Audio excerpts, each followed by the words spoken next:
What's up, Desktopers? Xavier Wills here for Desktop Bodybuilding, and we are back with another video. And today I'm wrapping up the 2021 Indy Pro, where Justin Rodriguez takes out his first ever pro win, even though he's been a top 10 Mr. Olympia competitor in the past. Also wrap up the 212 class as well, give you the top 5 and break down each competitor individually. Plus, I mentioned a few guys outside the top 5 as well, but maybe we're expected to be in the top 5. So let's get straight into it and start with the Open Pro Men's Bodybuilding. And we'll start with a few guys that missed out on the top 5, and one of them that I actually predicted to be up there, and that's Dwayne Walker. Now, I thought he actually looked really good.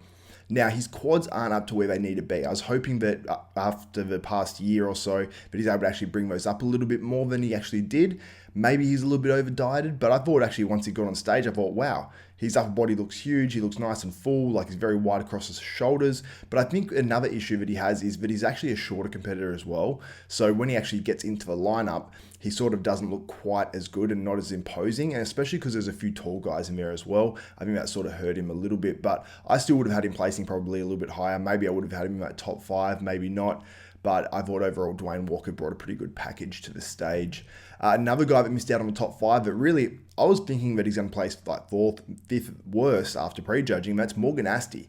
320 pounds or so of Morgan Asti. Now, he doesn't have the best shape, so he's very hard to place. I think I said 6'5", but maybe he's 6'3", 6'4", somewhere around there. But 320 pounds and absolutely peeled to the bone. Now, his back shots and his side shots, absolutely insane. There's no taking anything away from him on those poses, because his back shot, while his arms are smaller and everything, that he's just so hard that it's almost hard to deny him. But where he falls down is his front shots. Ab and thigh is a bit of a mess, really. His midsection isn't tight and his legs aren't big in terms of, I mean, they're big from the side, but they're not so much big from the front, where he doesn't have the nicest shaped quads.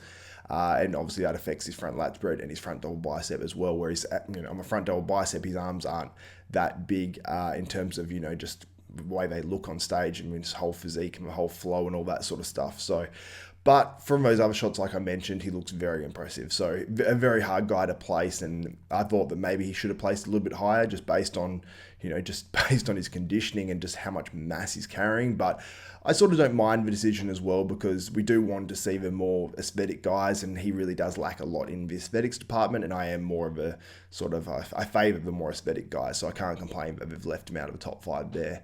Now, in 5th, we had Carlos Chapa. Now, this guy was on the outside looking in, really, after prejudging. I was actually a little surprised. I thought this guy could place up there because he really doesn't have that many flaws. He's very balanced. He brought great conditioning. He's got a good amount of muscle without, being one of the huge guys. And I think if he's able to just continue to add muscle, he's going to do very, very well in the IFBB Pro League.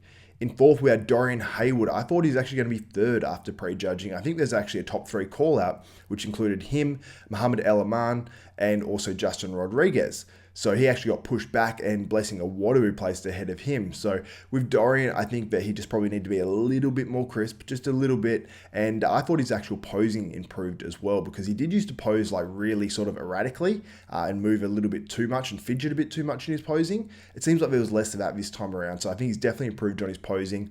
His physique overall has improved. He's got tons of muscle on that upper body, probably the most I've ever seen on his upper body.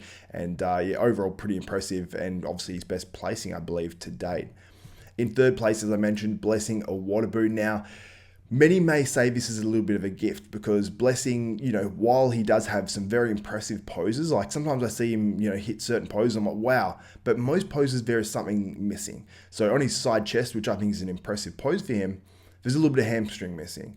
On a front double bicep or a front lat spread, the quads aren't there, and even the way the arms look as well from the triceps, I think more so, because he's got those big full biceps, but the triceps just aren't as big as the biceps.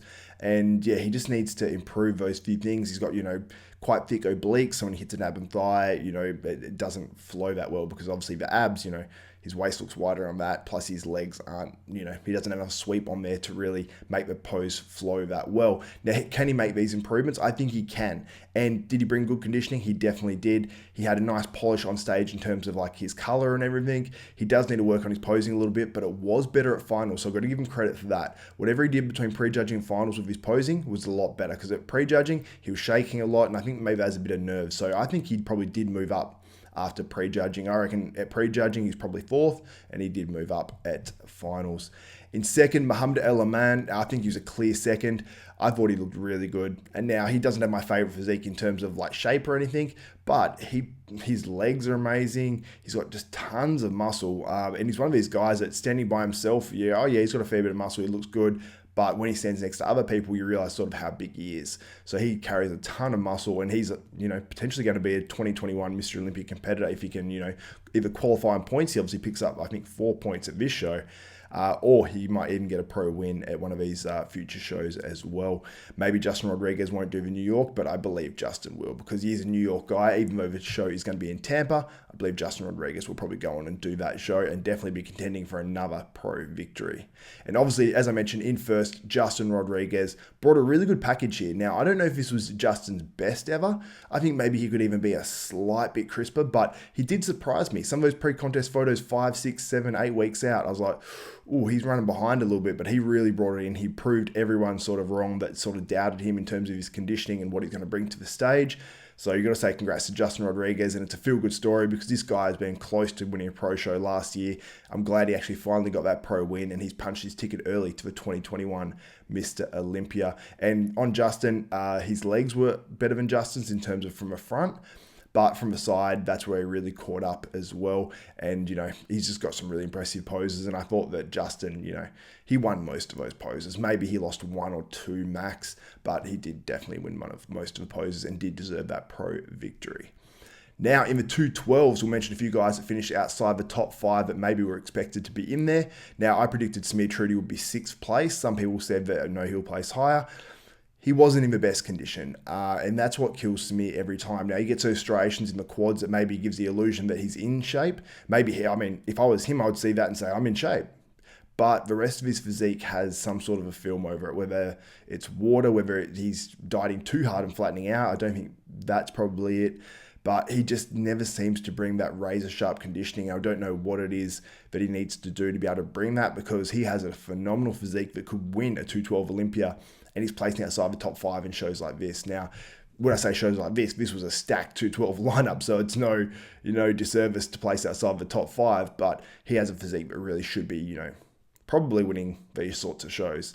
Now, Derek Oslin, I believe he finished 8th in the 2020 Mr. Olympia in the 212, finishes outside the top 5 here, and he's got to be pretty disappointed. Now, when you look at his physique, you can't see too much wrong with it. Maybe it's a slight conditioning thing. I don't know if he's a little bit flat here or if he's just not quite sharp enough. Now, I thought he was going to be second. I predicted him second place.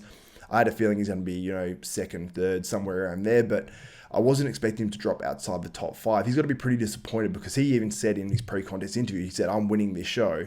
And then he said, I'm pushing this year towards a top 5 Mr. Olympia finish in the 212s. Now, he didn't even place top 5 in the Indy Pro, so he's got to be pretty shattered after this. But all I can say to Derek is don't lose hope, because your physique is right there, and the 212 is so close. All these contests are so close, and they're so hard to judge. So, he could be a couple percentage points better, and he could be, up in 3rd place or something. That's how close the 212 classes are. So hopefully Derek's not disheartened by this, and he can make those few little adjustments and then bring it a little bit sharper or whatever to these next few shows. So let's crack into the top 5. And in 5th place, we had Noel Adami. Now, I thought Noel looked actually really, really good. I thought he looked better than when he actually won this show a couple of years ago. So I was actually surprised that he placed down in 5th. I don't know what the judges didn't like about him. Look at him from the side. His hamstrings hang like crazy. He was in good shape. Honestly, I would have had him contending for the win. That's how good I thought Noel Adami was at this show. I was actually sort of surprised that he was down in 5th place. I just don't think he got the comparisons. And he sort of, just fell in 5th. And I was, a little surprised by that. But let me know what you think in the comments below. Why do you think Noel Adami placed 5th and didn't place any higher? In 4th place, we had Brian Belzano. Now, Brian probably had the most shredded glutes, or some of the most shredded glutes I've ever seen in my life. He was in great shape. And I believe this was his pro debut. And I believe there was 3 pro debuts in this top 5. Now, correct me if I'm wrong on Brian, this being his pro debut, but he looked phenomenal, like really, really, really good. Now, where he fell down was for some of those front shots directly from the front. Side shots were really good, back shots were really good. He just needs to work on those front shots a little bit, and that's where I thought Noel Adami may have beaten him. But Brian Belzano, what a pro debut, so congratulations to him. In third place, now this was controversial. Many said after prejudging they had Jon Juet winning this show. Jon Juet slips to third place. Now, at prejudging, I thought maybe they were playing mind games. Maybe they had, maybe they had John winning and they're just putting him on the outside and putting Tony in the middle for at least to keep it interesting. Wasn't the case. Jon Juet finished in third. I was a little surprised. I had him easily top two. I thought he was battling Tonio Burton for the win, but he falls down to third. Now, what I spoke about in my pre-show preview was that, maybe Jon Juet overdied it a little bit, and I said, nah, I don't think that's the case. I think that he's shredded to the bone, and I, picked him as my winner for this 212 class. Now, I think in his upper body, he was a little bit flat because he was shredded at like 5-6 weeks out. And he actually did the opposite for the Olympia. The Olympia, he's sort of chasing his tail, trying to get in condition. So I think he needs to find that happy medium where he's, sort of get shredded at 2 weeks out and it's not 4, 5, 6 weeks out, where I think he just flattened out a little bit. And I did see 1 or 2 videos just close to the show. I think I saw one of them specifically when he was in his hotel room. I was thinking, oh, he looks actually really flat there, but I thought he'll fill out, he'll look better. But obviously that was his undoing in terms of his upper body. His legs were fine. I mean, his legs from the back were shredded to the bone, but he did lose a little bit of that thickness and fullness to his upper body for sure. And it definitely did show up in the back double bicep where Tonio Burton took advantage of that. In second place, another pro debut, Nathan Epler. What a great physique this guy has. Like, he has just really, really nice shape. He does have a few little spots on his physique that he can improve and get better, but that's promising. He's placing second in a stacked 212 show like this, and he still has improvements to make on his physique and his back, a little bit more on the arms and stuff. Man, this guy has a crazy big future. I can't wait to see what Nathan Epler does in the future, and he picks up some valuable points in terms of qualifying for that 2021 Mr. Olympia. And in first place, Tonio Burton, who I have an interview going up with, and I thought I'd actually hold it out because I was rushing to get it sort of all prepared, and I actually thought I lost the interview at one point as well, but I was able to recover it, and that's going to be going up very soon. It's all edited, and it'll be going up after this video. He looked great. What a pro debut. Like, he has just thick, crazy muscle, and he said he's only been training seriously since 2018. That's what he told me in the interview. So he did his first contest in 2018, and after that, that's when he started training seriously for bodybuilding. So what a future this guy has as well. In the 212 class, the future is bright, but Tonio will probably only be in the 212 class for this year. But maybe after this pro win and, see how he does at the Olympia. Now he's punched his ticket to the Olympia. Maybe he'll stick around in the 212s, who knows. But what a pro victory for Tonio. Where he really, I suppose, excels is just that thick, Michael Lockett-esque looking muscle, where it's just that roundness, that density, that sort of hardness to the muscle. And I think he's probably one of those guys that when you see him in person, he sort of blows you away a little bit more. But there were people there in person as well that had Jon Juet winning, like Ron Harris from Muscular Development and a few others as well. So let me know what you think in the comments below.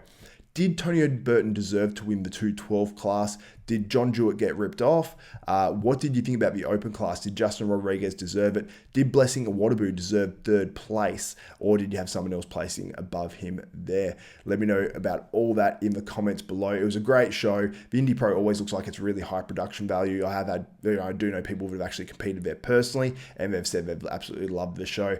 Now, next weekend, we've got the New York Pro, and I believe the weekend after, we've got the Cali Pro as well. So guys, make sure you subscribe, hit the notification bell button. That way you'll be notified of every video that goes up for myself, Xavier Wills, and Desktop Bodybuilding, including all the previews, the pre-judging wrap-ups, the final wrap-ups, and all the breakdowns of the contest, and hopefully a few interviews as well going into this New York Pro, a few pre-show interviews and post-show interviews as well. So let me know what you think in the comments below about everything that happened this weekend at the 2021 Indy Pro. So for Xavier Wills, Desktop Bodybuilding, we are out.